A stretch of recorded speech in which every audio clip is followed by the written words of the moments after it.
Hi friends, मैं हूं आपका फ्रेंड नमीश निगोतिया एडवोकेट और आप देख रहे हैं मेरा YouTube channel legal advice for everyone. दोस्तों, जब एक सिविल सूट में, सिविल प्रोसीडिंग में, सिविल मिसलेनियस प्रोसीडिंग में, दीवानी दावे में अथवा प्रार्थना पत्र में आप कोई भी प्रार्थना पत्र, प्लीडिंग्स, रिप्लाई, रीजॉइंटर फाइल करते हैं तो आपसे कोर्ट ये कहती है कि आप इसकी एडवांस कॉपी ऑपोजिट पार्टी को या उनके काउंसिल को देकर आइए।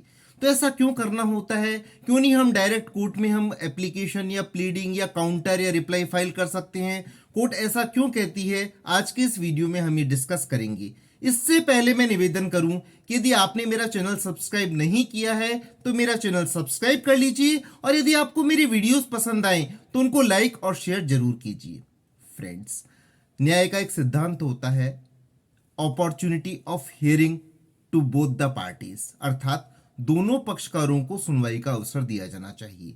इसी सिद्धांत के तहत कोर्ट सिविल प्रोसीडिंग में सबसे पहले ये कहती है कि आप जो भी एप्लीकेशन, जो भी प्लीडिंग, जो भी काउंटर या जो भी रिप्लाई फाइल कर रहे हैं वो पहले ऑपोजिट पार्टी की नॉलेज में लाइए, उसकी एक कॉपी दे करके आइए या उनके एडवोकेट साहब को कॉपी दे करके आइए।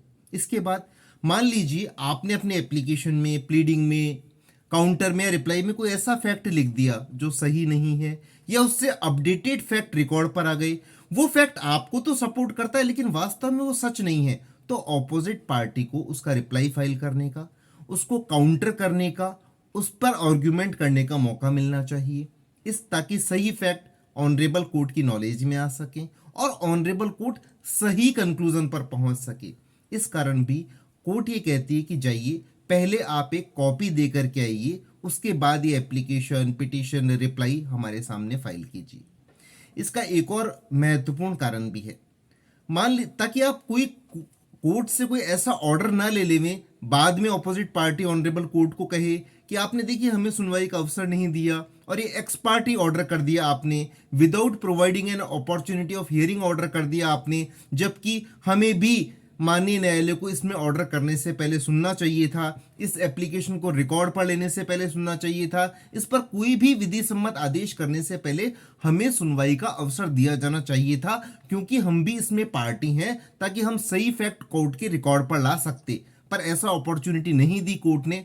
इस प्रकार से आपका और ऑपोजिट पार्टी दोनों का ही राइट बनता है कि कोई भी पार्टी डॉक्यूमेंट फाइल करे, एप्लीकेशन फाइल करे, रिप्लाई फाइल करे तो उसकी एक एडवांस कॉपी एक दूसरे को सप्लाई करे। अब हम ये जाने कि इसके बारे में कानूनी प्रावधान क्या है। तो द जनरल रूल सिविल 1986 का रूल 33 क्या कहता है ये मैं पढ़ना चाहूंगा।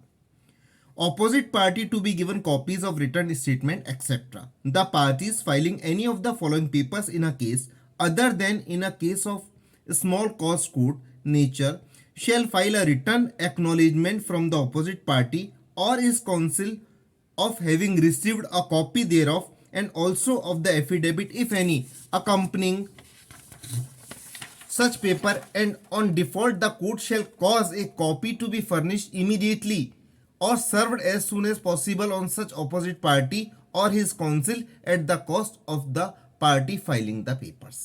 इसका क्या मतलब हुआ दोस्तों? इसका ये मतलब हुआ कि यदि आप कोई भी रिप्लाई, रिजॉइंडर, एप्लीकेशन या पेपर फाइल करते हैं तो कोर्ट ये कहेगी कि आप उसकी एक एडवांस कॉपी ऑपोजिट पार्टी को देकर आइए और ये कॉपी जो कोर्ट में आप फाइल कर रहे हैं उस पर ऑपोजिट पार्टी या उनके काउंसिल के सिग्नेचर या रिसिप्ट लेकर के आइए, हम उसी के बाद फाइल करेंगे। यदि आप स्ट्रेट अवे फाइल करते हैं तो कोर्ट पहले नोटिस सर्विस का ऑर्डर देगी और आपकी कॉस्ट पर देगी कि देखिए इन्होंने एक ये फाइल करी है, इसकी कॉस्ट आप पर होगी इसको बियर करने की, उनको कॉपी देने की, और उसके बाद ही कोर्ट उस एप्लीकेशन को एंटरटेन करेगी। अब इसके जो है और सबसेक्शन ए रिटर्न, वो कौन कौन से हो सकते हैं documents? A return statement, an objection under section 47, an application for the amendment of any pleading, an application for the appointment of a receiver, an application for the amendment of a decree, an application for remitting or setting aside an award and an objection to an award। ये हो सकते हैं provided that। अब इसका proviso भी है, वो क्या है?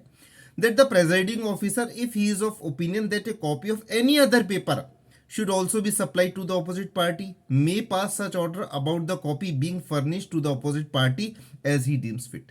यदि इन सब के अलावा रिटर्न स्टेटमेंट है, ऑब्जेक्शन है, अमेंडमेंट की एप्लीकेशन है, इन सब के अलावा ऑनरेबल प्रेजाइडिंग ऑफिसर ऐसा महसूस करते हैं कि कोई भी डॉक्यूमेंट, वो डॉक्यूमेंट कोई डॉक्यूमेंट हो सकता है, कोई एप्लीकेशन हो सकती है, कोई रिप्लाई हो सकता है, रिटर्न स्टेटमेंट हो सकते हैं, रिटर्न आर्ग्यूमेंट्स हो सकते हैं, यदि आप फाइल कर रहे हैं तो आप पहले उसकी एडवांस कॉपी ऑपोजिट पार्टी को या उनके काउंसिल को दे करके आइए। अब क्वेश्चन उठता है कि हम कैसे फाइल करें कोई भी पेपर्स को, डॉक्यूमेंट को। तो आप सबसे पहले क्या कीजिए, आप उनके 3 सेट्स बनाइए। यदि एक ऑपोजिट पार्टी है तो 3 सेट्स बनाइए, और यदि ज्यादा ऑपोजिट पार्टीज हैं तो जितनी ऑपोजिट पार्टीज हैं उतने सेट्स और बनाइए पेपर के। उनकी कंप्लीट जीरोक्स करवाइए। एक सेट आप ऑनरेबल कोर्ट में फाइल कीजिए, उसकी एग्जैक्ट एक कॉपी आप अपने पास रखिए, और एग्जैक्ट एक सेट जो आपने सेट फाइल किया है, एग्जैक्ट वो का वो पेपर्स होने चाहिए। उन पे नंबरिंग, पेज नंबरिंग, पेजिनेशन, पूरा सेट वो का वो होना चाहिए। और पूरा एक सेट आप ऑपोजिट पार्टी को और या उनके एडवोकेट को प्रोवाइड करिए, एडवांस में प्रोवाइड करिए। उन पर रिसिप्ट ऑब्टेन करिए, सिग्नेचर ऑब्टेन करिए, टाइम डेट साइन ऑब्टेन करिए, और उसके बाद आप कोर्ट में फाइल करिए। कोर्ट उसको एक्सेप्ट कर लेगी। अब एक बड़ा महत्वपूर्ण प्रश्न उठता है, कई बार क्या होता है कि ऑपोजिट पार्टी जो कि आपकी राइवलरी है, जिनका आपसे विवाद चल रहा है, वो आपसे कॉपी नहीं लेगी। आपके तो उनसे बात करने की भी टर्म्स नहीं है। आप अपोजिट पार्टी के वकील को जानते नहीं हैं, या आपके एडवोकेट साहब भी उस अपोजिट पार्टी के वकील को नहीं जानते हैं, या इन पर्सन उनको देना कई बार संभव नहीं होता। मान लीजिए वकील साहब कोर्ट में आए हैं, मान लीजिए वकील साहब नहीं आए उस दिन कोर्ट में, मान लीजिए ऑपोजिट पार्टी नहीं आई, और आप एडवांस कॉपी उनको रूबरू होकर व्यक्तिगत इन पर्सन आप सप्लाई नहीं कर पाए, या उन्होंने लेने से ही इनकार कर दिया आपसे। आपके वकील साहब गए या उनके असिस्टेंट गए या आप गए उन वकील साहब के पास या ऑपोजिट पार्टी के पास, मिलने के बावजूद भी लेने से इनकार कर दिया कि हम तो नहीं लेते इस कॉपी को, तब आपके पास क्या लीगल रेमेडी है?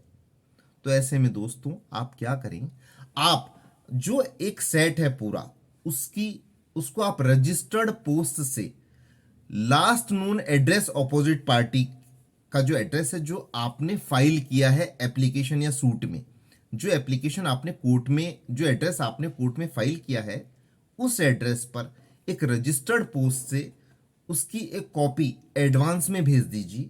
और उसकी जो डाक विभाग के द्वारा जो रिसिप्ट आती है, उसको आप जो सेट कोर्ट में ओरिजिनल फाइल कर रहे हैं, लिस्ट ऑफ डॉक्यूमेंट्स के साथ जो फाइल कर रहे हैं, आप उसकी एक रिसिप्ट की ओरिजिनल कॉपी, जो ओरिजिनल रिसिप्ट की कॉपी है, उसको आप कोर्ट में लगा दीजिए और ऑनरेबल कोर्ट से रिक्वेस्ट कीजिए कि देखिए, पहली बात तो मैं गया था तो या तो उन्होंने लेने से इनकार कर दिया था, या वो मुझे मिले ही नहीं क्योंकि मैं उनको जानता ही नहीं कि वकील साहब कहाँ पर बैठते हैं, उनका चैम्बर कहाँ है, या ऑपोजिट पार्टी से मेरे टॉकिंग टर्म्स नहीं है, तो मैंने उनको लॉ की कंप्लायंस करते हुए रजिस्टर्ड पोस्ट से एक कॉपी भेज दी है, इसलिए अब मेरा ये जो रिप्लाई, पिटीशन, प्लीडिंग है, उनको रिकॉर्ड पर ले लीजिए। तो इस प्रकार से आपको कोई भी डॉक्यूमेंट कोर्ट में पेश करने से पहले application, return statement, rule 33 of the civil general rules की, जनरल रूल सिविल 1986 की कंप्लायंस करते हुए पहले एडवांस कॉपी देकर के ही कोर्ट में फाइल करना होगा। आज का वीडियो इतना ही। धन्यवाद। Thank you friends.